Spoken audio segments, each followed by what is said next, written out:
Seekh kebab அப்படின்னாலே நம்மளுக்கு non veg தான் ஞாபகம் வரும். ஆனால் வெஜிடேபிள் வச்சுட்டு ஒரு அட்டகாசமான ஷீக் கபாப் எப்படி பண்ணுறதுன்னு பார்ப்போமா?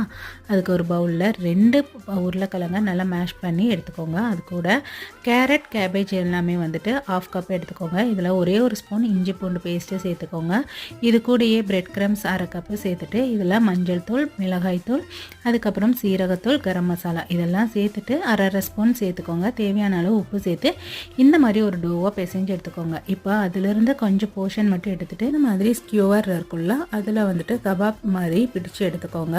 இதை வந்துட்டு அப்படியே நம்ம ஃப்ரை பண்ணி எடுக்க போகிறோம் தான். ஏன்னா எல்லா காய்கறியுமே வெந்து வரும். இந்த மாதிரி எல்லாத்தையும் ரெடி பண்ணி வச்சுட்டு இப்போ ஒரு பேனில் ஒரு 4 ஸ்பூன் அளவுக்கு ஆயில் சேர்த்துக்கோங்க. மீடியம் ஃப்ளேமில் வச்சுட்டு எல்லா சைடு திருப்பி போட்டு வேக வச்சு எடுத்தீங்க அப்படின்னீங்கன்னா அட்டகாசமான வெஜ் ஷீக் கபாப் ரெடி ஆயிரும். கண்டிப்பாக இதை ட்ரை பண்ணி பாருங்கள். ட்ரை பண்ணி பார்த்துட்டு எப்படி இருக்குது அப்படிங்கிறத சொல்லுங்கள். தேங்க்யூ.